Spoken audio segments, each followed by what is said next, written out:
El tema de hoy va a ser sobre una técnica de manejo de la vía aérea llamada intubación retrógrada. El menú de los temas que vamos a analizar sería presentarles un caso clínico. Posteriormente vamos a analizar algunos conceptos generales para luego entrar de lleno en la técnica de la intubación retrógrada. Y al final veremos cuáles son los mensajes para llevar a casa. Para iniciar, les voy a presentar un caso clínico que es bastante interesante. De hecho, esto involucró el manejo multidisciplinario. Hubo necesidad de planear el procedimiento entre el servicio de maxilofacial, el servicio de ORL y el servicio de anestesia. Ese es el caso clínico. Se trata de un paciente masculino de 23 años, conocido sano, que presenta la historia de una masa a nivel del cuello izquierdo que le genera dolor de aproximadamente unos 3 meses de evolución, y eso hay que prestar muchísima atención. Dice asociada a trismo progresivo. El examen físico se evidencia una masa que ocupa el 50% del techo de la nasofaringe y presenta aenopatía yúgulo-digástrica izquierda de 2 centímetros y una otitis seromucosa izquierda. Se le realizó una tomografía que documenta una masa en rinofaringe con extensión a la fosa pterigopalatina y la base del cráneo. Se le toma una biopsia, así como un BAF de la aenopatía, y ambas son positivas por carcinoma poco diferenciado de rinofaringe. Se clasificó entonces como un carcinoma de rinofaringe en estadio T4, N1, M0. Se lleva a sesión con el fin de quimioterapia más radioterapia con acelerador lineal, entre comillas, curativa. Y después de la sesión, lo que se llegó a la conclusión es que ese paciente no es quirúrgico y se le va a dar quimioterapia, así como radioterapia con acelerador lineal. Este paciente tiene entonces un carcinoma poco diferenciado de rinofaringe, un estadio T4, N1, M0. Este paciente muy rápidamente se empezó a acumular consultas, internamientos, cirugías, y observe cómo una persona de 23 años ya tiene un expediente de este grosor. De hecho, este paciente 3 años después llega nuevamente a sala de operaciones para resolver una complicación de la progresión tumoral, así como de la radioterapia. 3 años después presenta una osteonecrosis. Aquí ustedes pueden ver cómo hay inclusive material líquido que se ha empezado a fistulizar a través de la piel, y hay que resolverle esta complicación de la progresión de la enfermedad tumoral, así como la consecuencia de la radioterapia. La cirugía propuesta fue llevarlo a sala de operaciones para un drenaje quirúrgico. Obviamente, un paciente así, tenemos que estar muy concentrados en el tema de la vía aérea. ¿Cómo vamos a abordar la vía aérea de un paciente que tiene una masa en rinofaringe y además tiene trismus, no abre la boca? Entonces, obviamente aflora una serie de propuestas con respecto al manejo de la vía aérea de este paciente. Una traqueostomía bajo anestesia local, intubar a este paciente con broncoscopio, hacerle una intubación nasal a ciega o quizás alguna otra alternativa. Probablemente de este menú, la intubación nasal a ciega parece ser la menos adecuada porque este paciente tiene una masa en rinofaringe.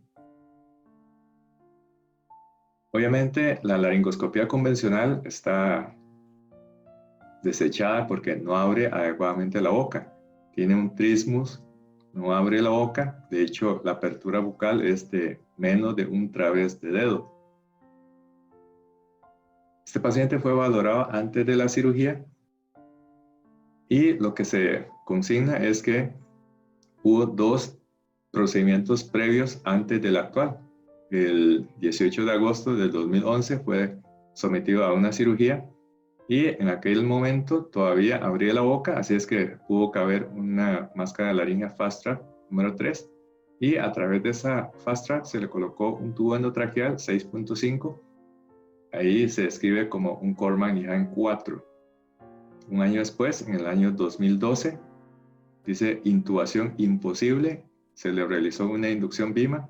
Para ese momento lo que se hizo fue una biopsia de la recurrencia tumoral. Entonces hubo necesidad de hacer el procedimiento, se hizo todo muy complicado, muy difícil según el expediente y se hizo sin intubación endotraqueal, se dio una anestesia inhalatoria a través de una máscara facial. Ya me imagino todo el sufrimiento durante el procedimiento. Así es que a la hora de valorar este paciente, tiene lo siguiente, tiene una distancia tiromentoniana de 2 traveses de dedo, tiene una distancia interincisiva de menos de 1 través de dedo, no abre la boca, Mallampati 4, tiene una protrusión mandibular de menor de 0 grados, o sea, prácticamente está anquilosada la articulación temporomandibular y la extensión cervical sí está normal. Así es que el primer plan que se propuso fue hacerle una intubación nasotraqueal con broncoscopía. Ese fue el intento número 1. Se intentó meter el tubo a través de la fosa nasal derecha. Sin embargo, no fue exitoso porque había una masa que dificultaba la identificación anatómica. Así es que se cambió luego por una intubación orotraqueal. Observe que ahí apenas cabe una cánula de Berman para hacerle una broncoscopía. Y se intentó hacer a través de la broncoscopía meter el tubo endotraqueal. Ese fue el intento número 2. Tubo endotraqueal por vía oral asistido con broncoscopía. ¿Cuál fue el resultado? Fallo número 2. Entonces, si revisamos la historia de la valoración preanestésica, dice que el paciente es candidato a intubación con fibrobroncoscopio o intubación retrógrada. Ahí también dice, se explica posibilidad de cricotiroidotomía y más adelante decía también la posibilidad de una traqueostomía. Así es que el plan que era fibrobroncoscopía o intubación retrógrada o cricotirotomía no se logró con fibrobroncoscopía y la intubación retrógrada abordarle la vía aérea. Entonces estamos en serios problemas porque tanto la fibrobroncoscopía como la intubación retrógrada ambas fallaron. ¿Qué fue lo que se hizo luego con este paciente? En vista de que no se logró la intubación endotraqueal, se catalogó como una vía aérea difícil con intentos fallidos de intubar con fibrobroncoscopio, con el broncoscopio Levitan, así como la intubación retrógrada. Se tuvo que despertar ese paciente, se pasó para recuperación, pero el problema no está resuelto. Había que resolverle ese problema de la osteonecrosis con fístula cutánea.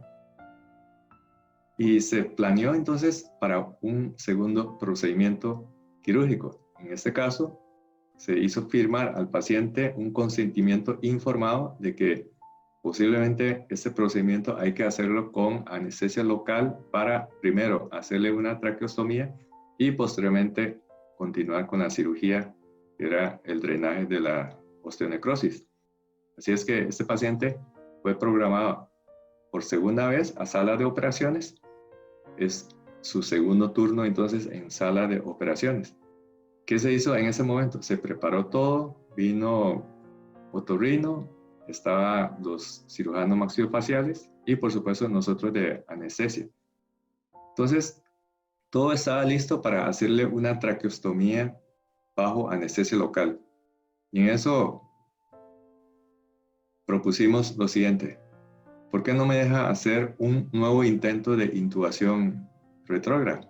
Esta vez en manos de otro equipo de anestesia.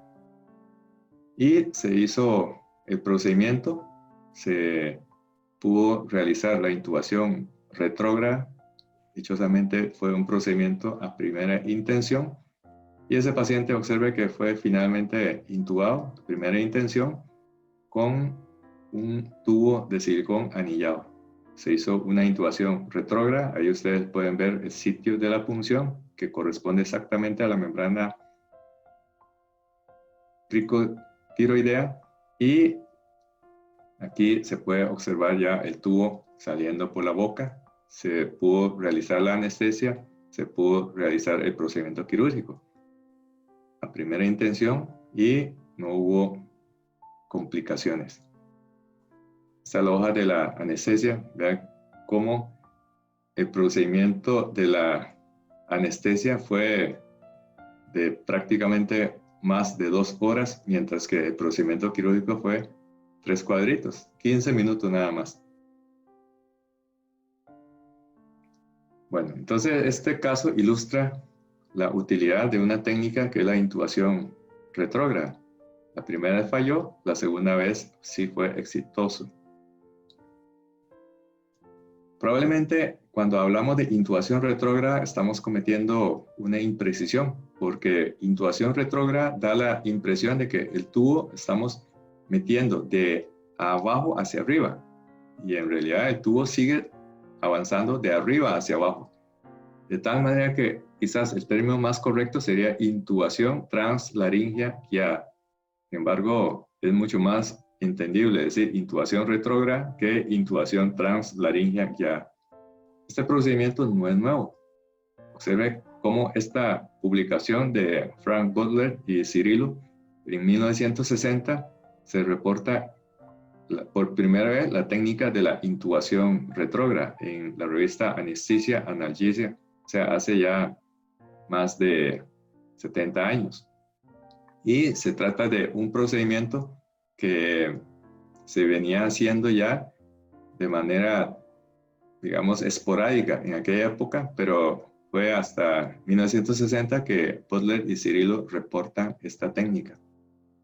De hecho, en 1960 tenemos que contextualizar qué pasaba en 1960 y por qué ellos describieron la técnica. Bueno, al principio ellos describieron la técnica porque había pacientes que tenían traqueostomía permanente y había que hacer una cirugía en el cuello para, por ejemplo, en caso de necesidad de volver a operar, de nuevamente hacer el procedimiento en la pared, la parte anterior del cuello. Entonces ellos lo que hacían era lo siguiente: en vista de que la cánula de traqueostomía estorbaba montones, entonces metieron un catéter epidural y a través de ese catéter epidural se sacaba por la boca, se amarraba a través del agujero de Murphy, la punta del tubo, y jalaban con el catéter epidural a través del ostoma para que el tubo avance, entre a la tráquea, y a partir de ahí, entonces, en el momento en que ya veía la punta del tubo asomándose por el ostoma de la traqueostomía, entonces cortaba el catéter. Como el catéter estaba amarrado a la punta del agujero de Murphy, entonces no había ningún problema, de tal manera que cuando extubaban al paciente, el cabito de catéter epidural también iba a ser removido. Esa era la técnica de la intubación retrógrada propuesto por Butler y Cirillo. Pero ellos después fueron enviados a África como médicos misioneros, y ahí se dieron cuenta de que había pacientes afectados por cromomicosis, una patología que le llamaban cancrum oris, porque pareciera como si fuese un cáncer, pero en realidad se trata de una enfermedad infecciosa. Y en aquella época no había absolutamente nada. En aquella época no había videolaringoscopios, no había máscara de laringe, no había Levitan, no había broncoscopio, no había nada. Y había que inventar. Y ellos, partiendo de lo que ellos ya hacían en Inglaterra, tuvieron la genial idea de hacer esto, que es utilizar un catéter epidural punzaba la membrana cricotiroidea, avanzaba el catéter, eran catéteres que tenían estilete metálico. Sacaba el catéter por la boca, luego amarraba la punta del tubo, metiendo el catéter a través de la aguja de Murphy, luego jalaba el tubo se metía por la vía aérea y cuando ya sentía un stop, entonces cortaba el catéter epidural y el tubo era empujado distalmente. Esto es más o menos la manera como ellos utilizaban. Observen aquí un catéter epidural y con la pinza de McGill pescaba el catéter epidural y luego jalaba el catéter epidural a través de la parte anterior del cuello en la membrana cricotiroidea y el tubo se metía a la tráquea en aquellos pacientes en donde había que intubarlos sí o sí, pero no se contaba con videolaringoscopio, no se contaba con broncoscopio flexible. Así es que, ¿cómo vamos a clasificar esta técnica? Podemos clasificarlo como dentro de los dispositivos o métodos transcutáneos, que incluyen la cricotirotomía, la traqueostomía y, en este caso, la intubación retrógrada. No podemos decir que se trata de un abordaje invasivo de la vía aérea, porque la misma inserción de tubo endotraqueal, por donde sea, sigue siendo un procedimiento invasivo. ¿En quiénes está indicada esta técnica? Obviamente, el escenario sería el abordaje de una vía aérea difícil, pero eso puede ser de forma electiva o planeada, o también en una situación de emergencia o de rescate. En situaciones electivas podemos ver como acá, paciente que tiene, en este caso este paciente joven tiene un absceso gigante a nivel de la mandíbula, o paciente como este que tiene un carcinoma epidermoide, vean que recurrió, ese paciente incluso fue irradiado, toda la piel acartonada y habría que ser sometido nuevamente a un procedimiento. Muchos de esos pacientes simplemente tienen una masa que imposibilita la visión durante el procedimiento de laringoscopía o de broncoscopía y también limita muchísimo la apertura mandibular porque muchos de ellos cursan con una artritis post-radioterapia. Entonces tenemos esos dos escenarios, una intubación electiva o una intubación retrógrada en una situación de emergencia o de rescate. Si fuese electiva, podemos darnos cuenta de situaciones como esta. Vean que este es un reporte de endoscopía digestiva para un paciente de 63 años. Dice que se intenta hacer una endoscopía digestiva alta, pero el paciente es incapaz de abrir su boca para introducir una cánula. Así es que este es un caso que nos alerta de que a un paciente de esta característica hay que hacer una intubación modificada de la convencional. Y lo ideal es que este procedimiento se hiciese en un escenario tranquilo, un escenario como ustedes ven ahí, ¿verdad? Espectadores viendo, todo se hace de manera planificada, paso a paso, con foto, con video.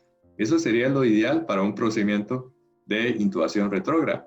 Pero muchas veces aparece la necesidad y es cuando tenemos que hacer esta técnica de una forma de emergencia o para el rescate de un paciente que ha tenido fallos múltiples de abordaje de la vía aérea.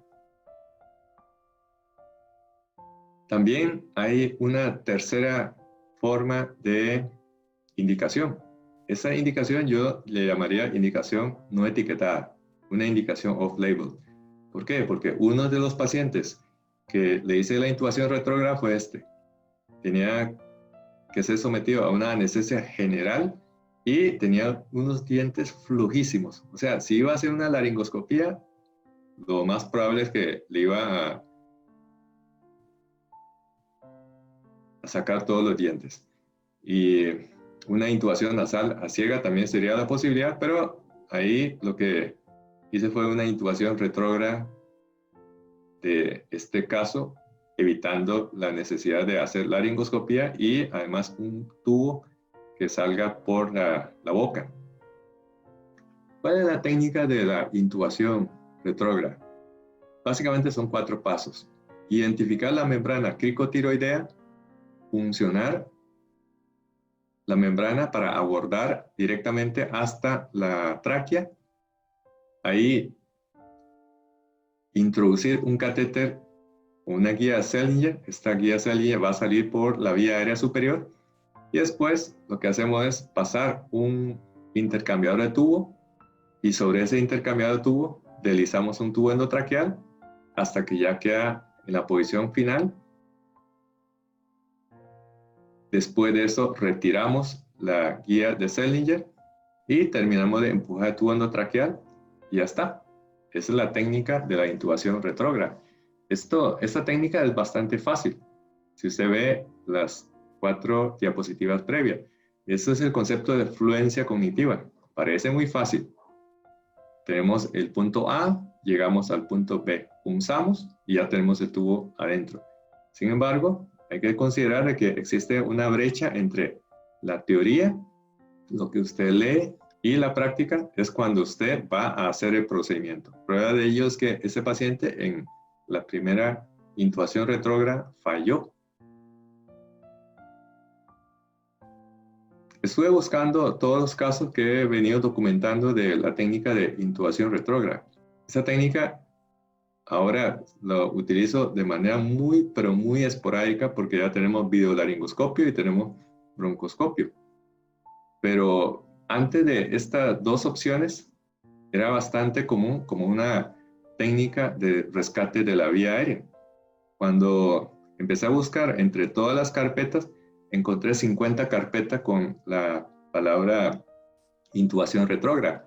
Y de hecho, revisando esas carpetas, algunas carpetas tenían varios casos.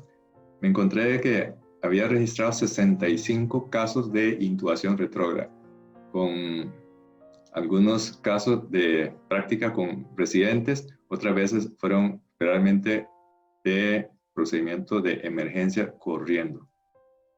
Así es que con este montón de casos podríamos como reescribir la historia y decir, bueno, esto no está publicado como tal en ninguna revista, eso es lo que he visto ya con la anécdota personal. Encuentro entre esta técnica varias dificultades que podríamos resumir como 5 puntos. Número 1, funcionar el sitio correcto. Número 2, que la guía salga por el orificio correcto.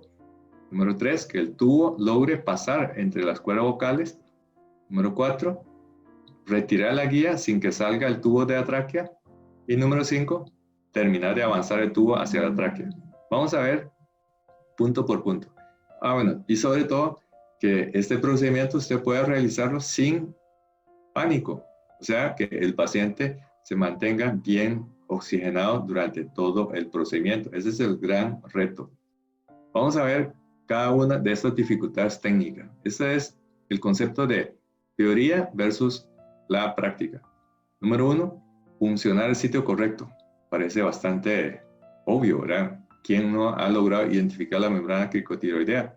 Toca el cartílago tiroides, luego te bajas y después hay una depresión y esa depresión corresponde a la membrana cricotiroidea. Ahí es donde tenemos que puncionar y se punciona con una aguja y una jeringa que previamente hemos cargado con solución salina para que apenas entre a la vía aérea se vean las burbujas y ya sabemos que está en la tráquea. ¿Okay? Pero hay que tener cuidado, ¿verdad? ¿Por qué? Porque si puncionamos en sentido demasiado cefálico, podemos estar incluso puncionando una cuerda vocal. Observe que la membrana cricotiroidea está acá, tiene 1 centímetro de ancho. Y de aquí hasta las cuerdas vocales, vea que hay menos de 1 centímetro. Entonces, si punzamos con poco cuidado, podemos hacer un hueco incluso a la cuerda vocal. Y una vez que ya hemos entrado a la vía aérea, entonces avanzamos un catéter de Sellinger, el mismo tipo de catéter Sellinger que utilizamos para vías centrales. Es muy importante que el cabo proximal del catéter de Sellinger hagamos con una pinza para evitar de que uno se emocione mucho desde arriba, jalar y se puede traer la guía. Esta manera evita entonces el, el disgusto de que se sacó la guía de Seldinger cuando jalaste demasiado fuerte desde arriba.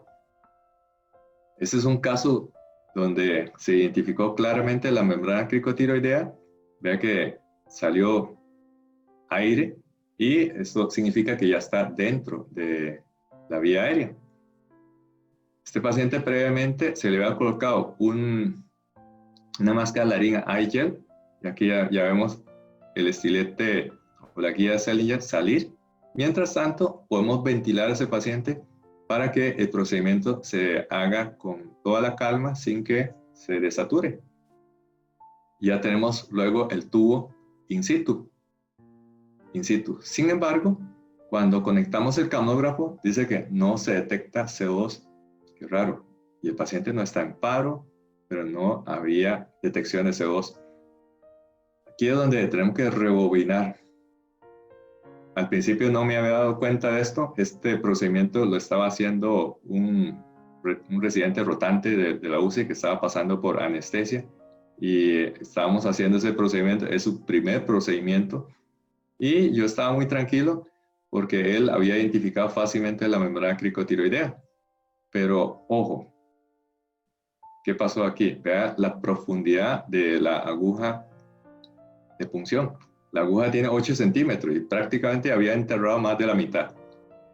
Y, claro, lo que pasó fue que había traspasado la tráquea y entró en esófago. Por eso es que la guía de Seldinger salió por el orificio que corresponde al orificio del drenaje gástrico.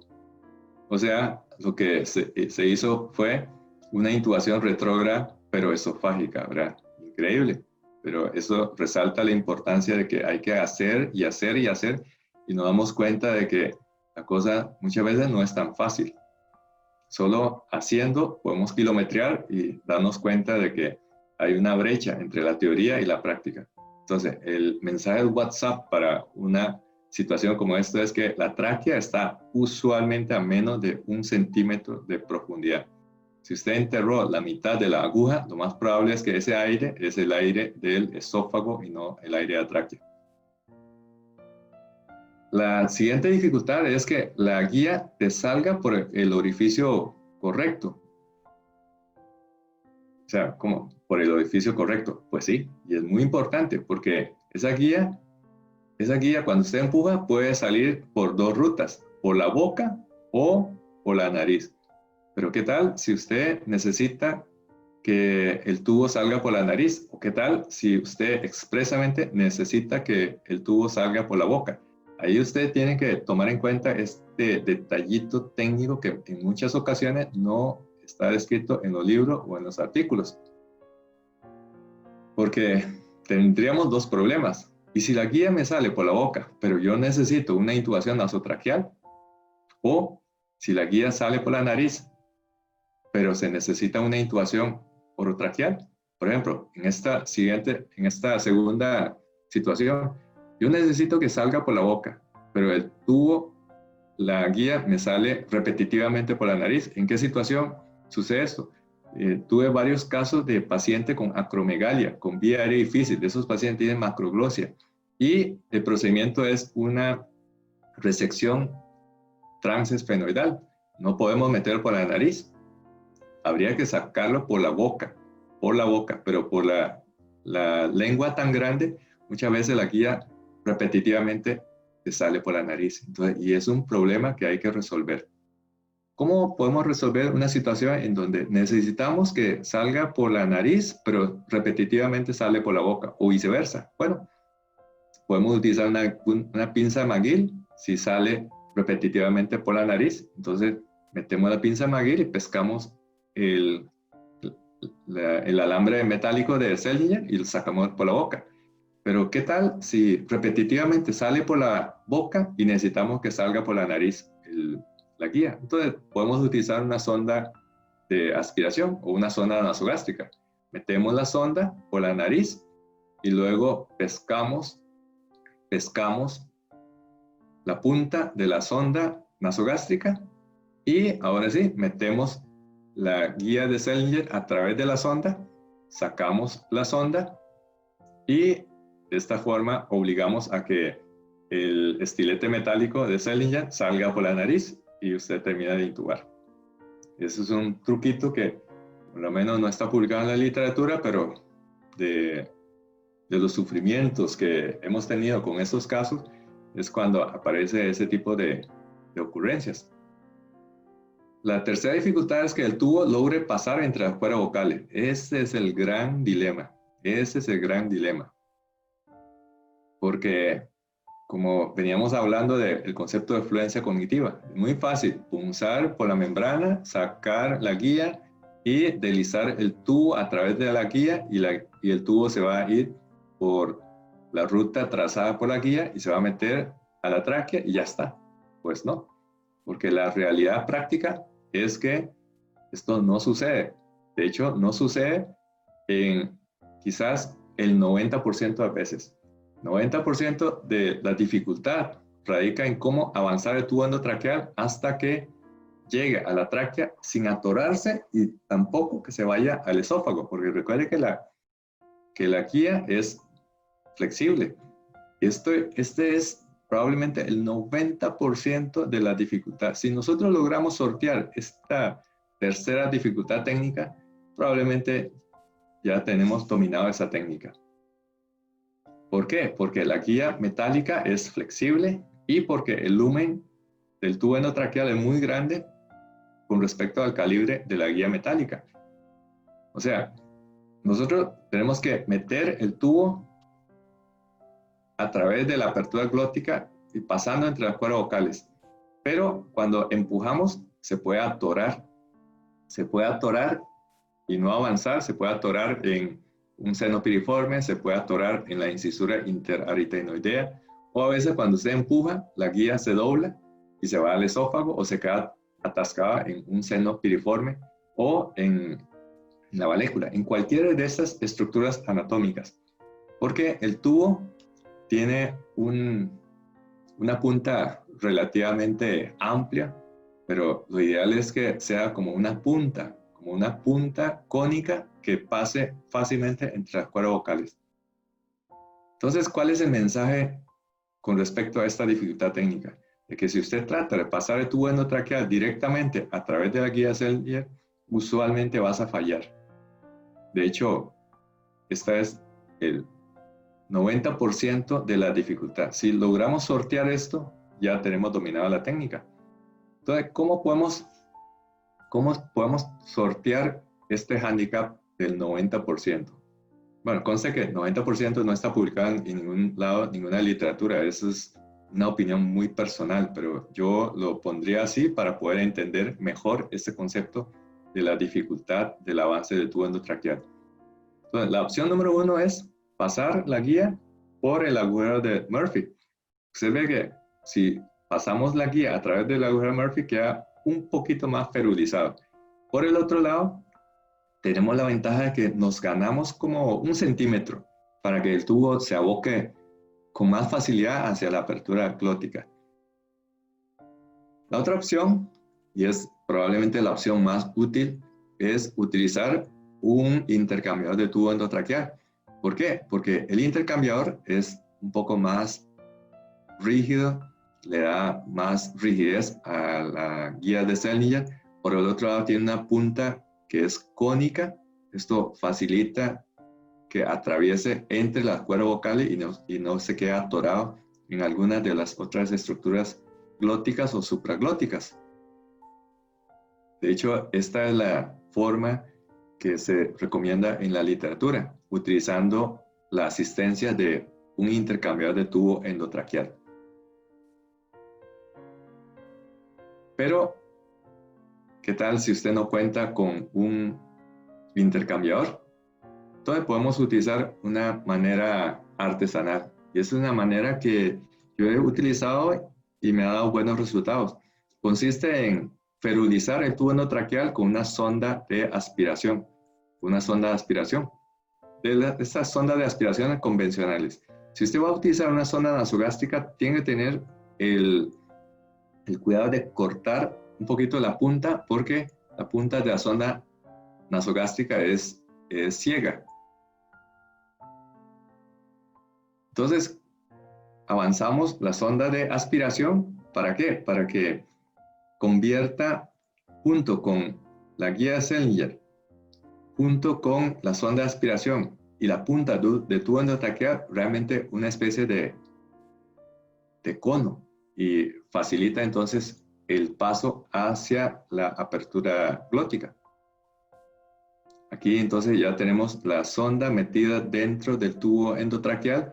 Generalmente la punta de la sonda se debería de protruir más o menos un par de milímetros, o se puede coincidir exactamente, pero lo mejor es que avance un par de milímetros, 2, 3 milímetros, medio centímetro, eso está bien. Y después tenemos que pinzar con una pinza, puede ser una pinza de mota, puede ser una pinza convencional. El tubo va a prensar la sonda va a prensar la guía de Sellinger, de tal manera que lo que vas a hacer es jalar la guía de Sellinger en su cabo proximal para que el tubo ahora avance siguiendo la ruta de la tracción. No es lo mismo empujar el tubo que cuando el tubo avanza por medio de la tracción. Si uno empuja, existe más posibilidad que se vaya al esófago o se atore. En cambio, si usted tracciona, mantiene la guía de Sellinger siempre tensa y el tubo lo más probable es que va a ir hacia la dirección del sitio de la punción, en este caso hacia la apertura glótica y ahí hasta atorarse contra la membrana cricotiroidea. Y ahí entonces vea cómo es diferente jalar que empujar el tubo endotraqueal. Si usted jala, el tubo va a obedecer la ruta de la guía Sellinger. Si usted empuja, puede ser que no se vaya hacia la tráquea y se quede atorado en alguna estructura glótica o supraglótica. De hecho, ya hay publicaciones de esto. Esta es una publicación de 1989 de Canadian Journal of Anesthesia, en donde habla de que no es lo mismo jalar que empujar, ¿verdad? No es lo mismo. Y de hecho ellos utilizan una técnica con una aguja epidural, funciona. La membrana cricotiroidea con la aguja epidural empuja un catéter epidural, pero de esos catéteres que tiene un estilete metálico en su interior. Eso antes en el hospital nosotros teníamos ese tipo de catéteres epidurales. Ahora no tenemos ese tipo de catéteres epidurales, pero ese estilete metálico le da mayor rigidez y facilita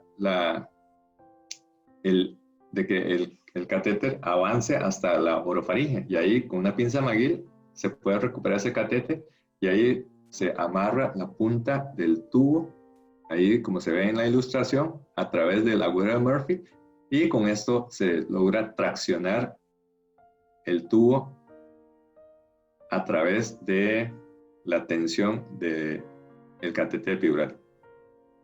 Inclusive ve esta publicación de Anesthetic del 2013, dice, intubación retrógrada, una técnica vieja nueva.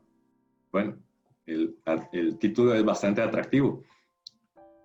Bastante atractivo. Entonces, cuando revisé este artículo, ellos lo que decían era, utilice una aguja de Tobey, luego a través de esa aguja de Tobey meta una guía de Sellinger, porque a través de la aguja de Tobey, como tiene esas marcas, usted sabe la profundidad, pero viendo esto me da la impresión de que lo que hicieron fue punzar, pero hacia el esófago, igual como el caso ese que yo les mostré, que tuve con una intubación retrógrada que salió por el lumen del drenaje gástrico de la máscara laringe Eiger.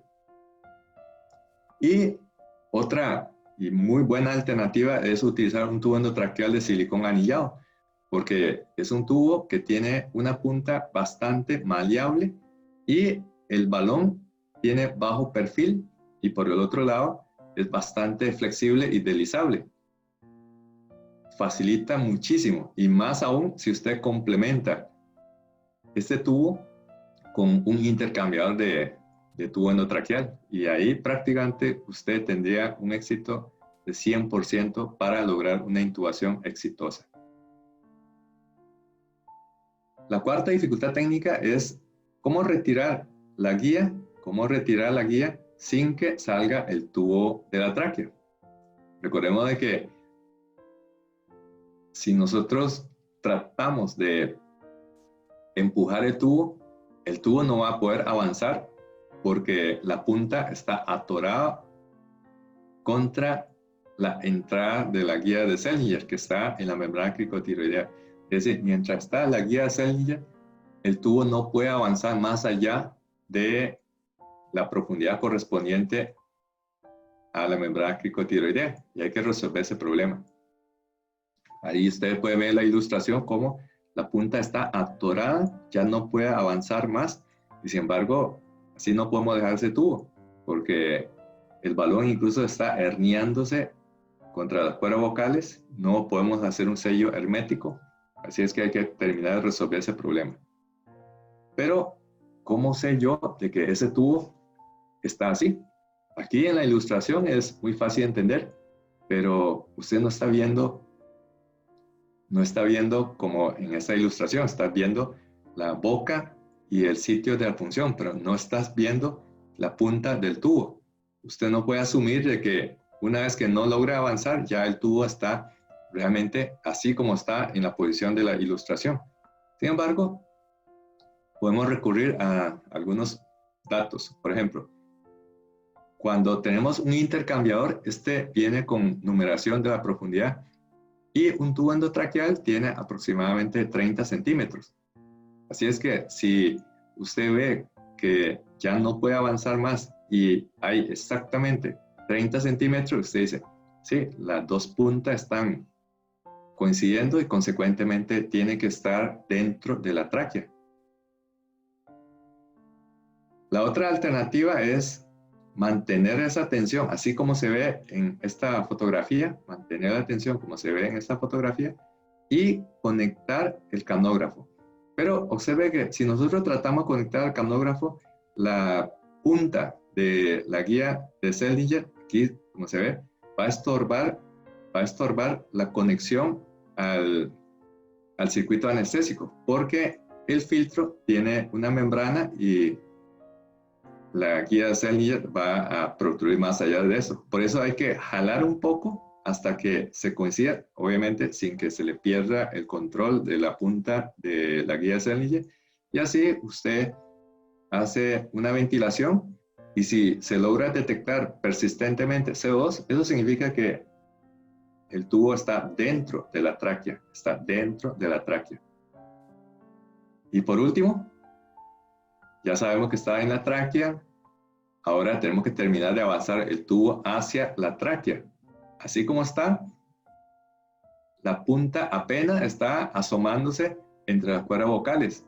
De hecho, el balón está por fuera de las cuerdas vocales, no podemos hacer un sello hermético. Entonces, ¿cómo hacemos?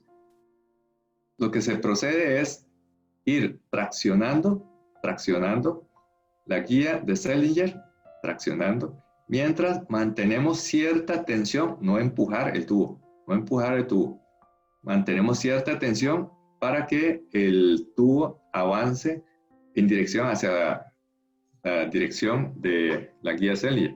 Recuerde que para que esto suceda, tenemos que utilizar una pinza que pince el tubo va a pinzar la sonda de aspiración y la sonda de aspiración va a pinzar la guía Seldinger. Así es como tenemos que hacer, porque si no, entonces jalamos la guía y se viene y se sale y tenemos el riesgo de que se va a perder la intubación.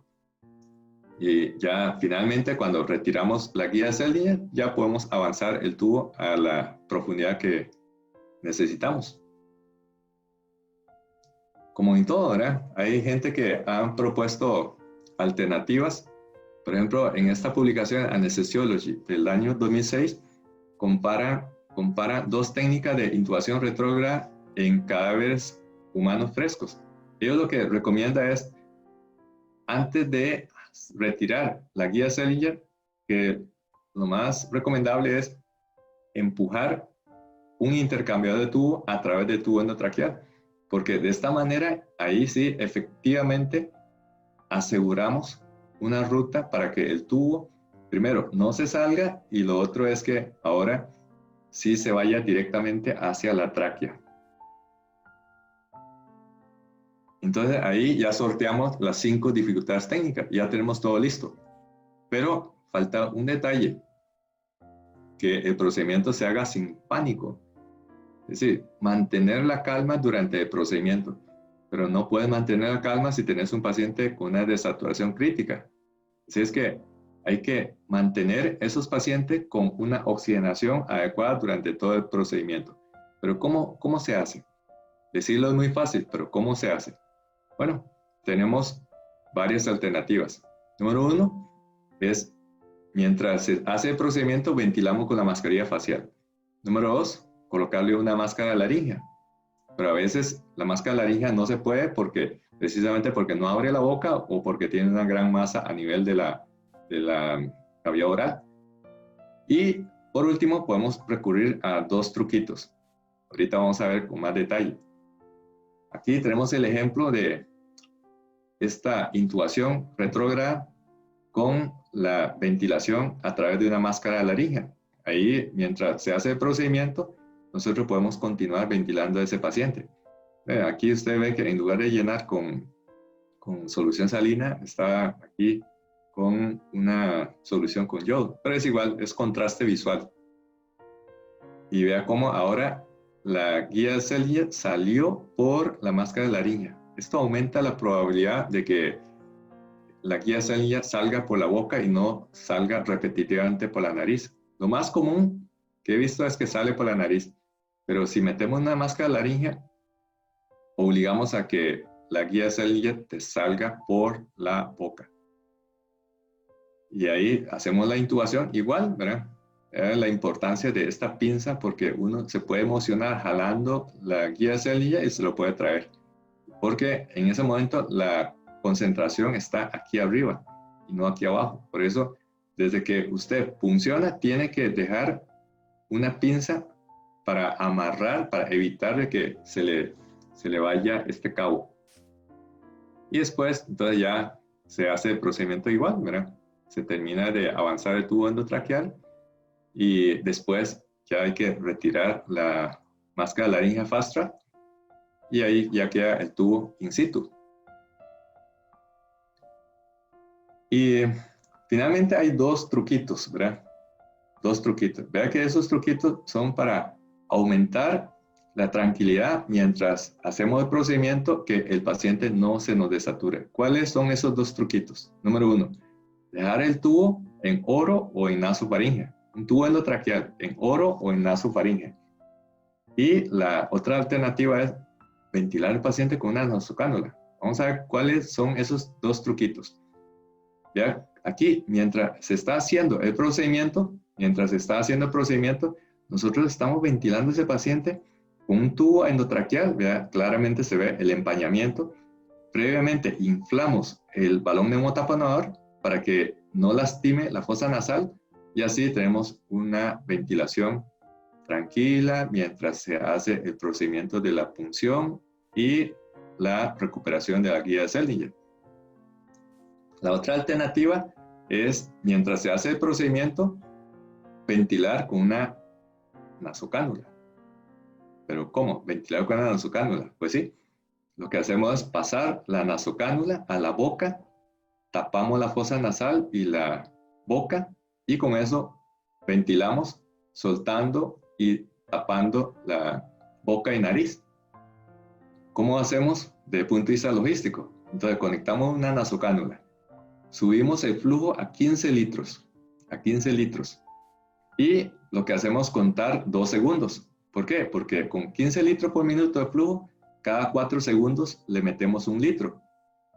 Eso significa que con 2 segundos le metemos un back de 500 cc. Y eso lo podemos, como mnemotecnia, mientras hacemos el procedimiento, decimos 1001, 1002, suelta. 1001, 1002, suelta. Y cada vez que suelta, lo que va a provocar es la exhalación. Y así usted ventila al paciente tranquilamente mientras el otro hace el procedimiento de la punción. Bueno, finalmente, ¿cuáles son los mensajes para llevar para la casa? Los mensajes para llevar a la casa es que siempre existe una diferencia entre la brecha y la teoría. Y hay una gran brecha entre lo fácil que se ve en los libros, el procedimiento, con los dibujitos, con los esquemas, todo muy fácil, todo parece que es de 4 pasos, bastante sencillo. Pero en la realidad es que la teoría dice una cosa, pero hay un montón de pequeñas dificultades técnicas que no están contempladas. Y yo resumiría en que el reto es puncionar el sitio correcto. Recuerde no avanzar la punta de la aguja más allá de 1 centímetro, porque si no, ese aire que usted está viendo salir es del esófago. Que la guía salga por el orificio correcto, por la boca o por la nariz. Hay sus alternativas para que salga por el orificio correcto. Que el tubo logre pasar entre las cuerdas vocales. Recuerde la utilidad de meter la guía salina a través del agujero Murphy, utilizar un intercambiador de tubo para ferulizar, utilizar una sonda de aspiración o utilizar un tubo endotraqueal de silicón anillado. Retirar la guía sin que salga el tubo de la tráquea, eso es fundamental. Y también, muy importante, terminar de avanzar el tubo hacia la tráquea. Está esta alternativa publicada de que antes de retirar la guía salina, quizás sería conveniente meter un intercambiador de tubo dentro del mismo tubo para que ya esté ferulizado hacia la tráquea distal. Y esta sería la ilustración más importante para entender el concepto de intubación translaringea guiada. La dificultad del paso del tubo y cómo la punta del tubo se queda atorada en sitios de la punción, que después tenemos el reto de sacar la guía sin que el tubo se nos salga de la tráquea previamente adentro. El otro mensaje importante es tener la opción siempre presente. Ahora estamos en una zona de confort con el laringoscopio GlideScope y con el broncoscopio que nos ayuda a la intubación. Pero la intubación translaringea guiada o la intubación retrógrada realmente es una alternativa que siempre hay que estar presente. No es pan comido hacer una intubación con broncoscopio en un paciente que tiene una masa en oro o en rinofaringe. Y también, como siempre hablamos de alternativas multimodales, yo llamaría esta técnica intubación multimodal. Vea que podemos utilizar una máscara laríngea C-Trap, hacemos la intubación retrógrada y ahí podemos estar viendo en tiempo real todo lo que está pasando en la orofaringe y en la entrada de la apertura glótica.